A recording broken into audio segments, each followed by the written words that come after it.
नमस्कार दोस्तों, Bharat selection wing लखपड़ाबाग Barabanki के ऑफिशियल चैनल पर आपका स्वागत है। डिक्टेशन रामधारी गुप्ता, खंड 1, प्रतिलेखन संख्या 15, स्पीड 40। स्टार्ट होगा 5 सेकंड बाद।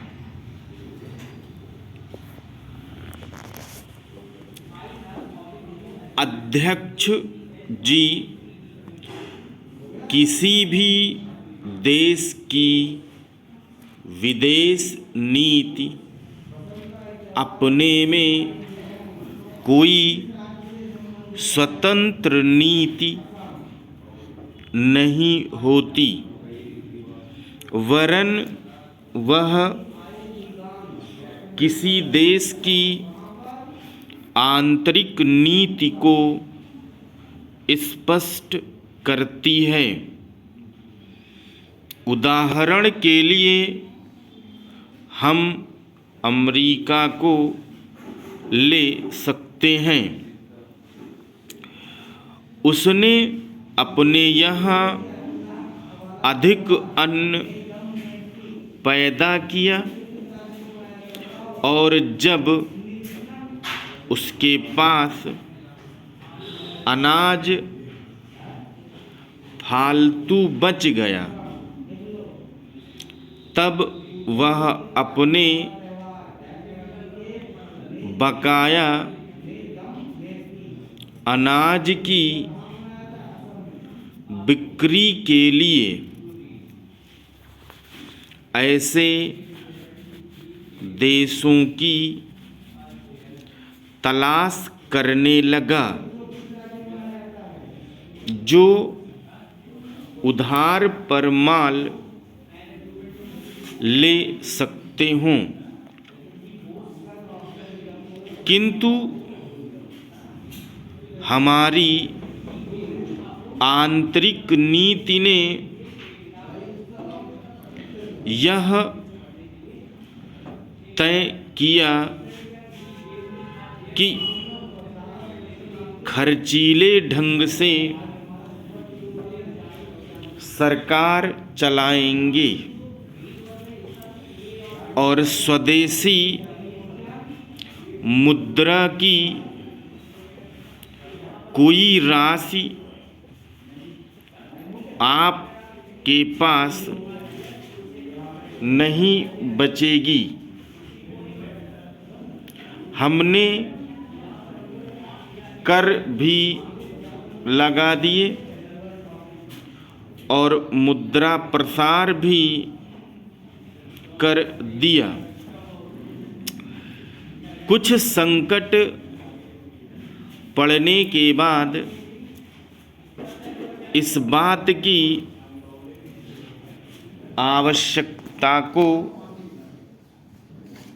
समझा कि उस पैसे का कहीं अन्यत्र प्रयोग किया जा सकता था।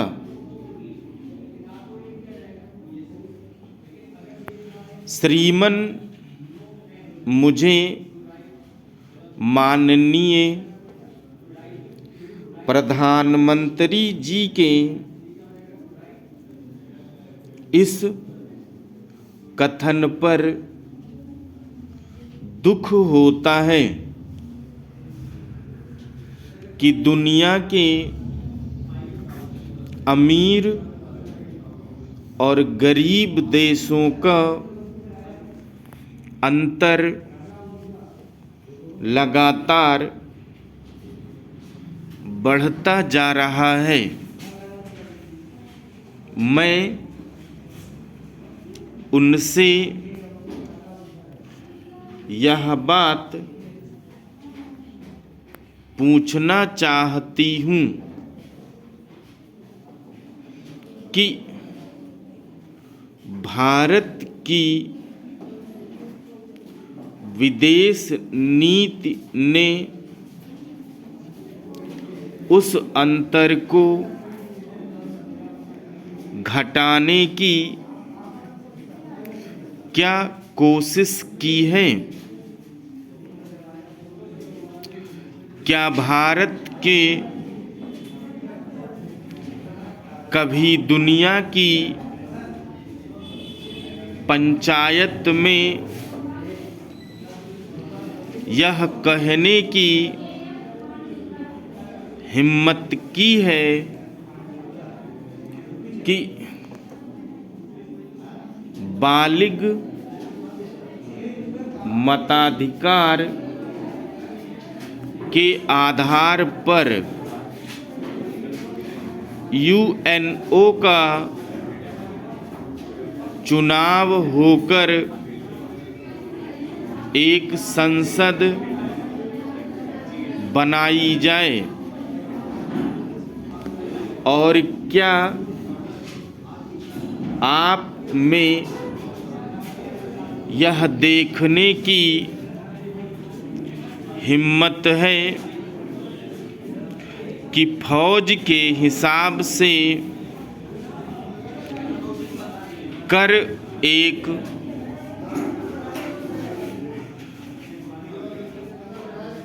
विकास का खाता खोल दिया जाए? जो देश विकसित हैं उनके मजदूरों का 1 घंटा हमारे देश के मजदूरों के 100 घंटों के बराबर माना जाता है, क्योंकि उनके पास साधन हैं। इसलिए यह अंतर और भी बढ़ता चला जा रहा है। किसी देश के अंदर आंतरिक नीति में अमीरी और गरीबी के इस अभिशाप को समाप्त करेगा, यह समझ में आने वाली बात नहीं है। अब मैं आपका ध्यान एक और बात की ओर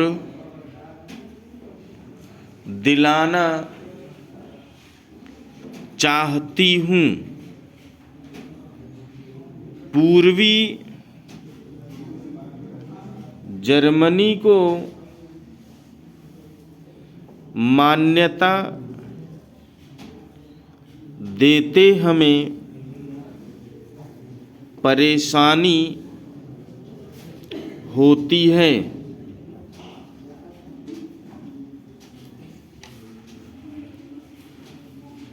इसलिए कि शायद पश्चिमी जर्मनी को बुरा लगे, लेकिन पश्चिमी जर्मनी ने तो अपनी रक्षा का भार दूसरों पर छोड़ दिया है। उसने अपनी पूरी शक्ति इस बात पर लगा दी है कि अधिक से अधिक उत्पादन किया जाए। आपने जो समय दिया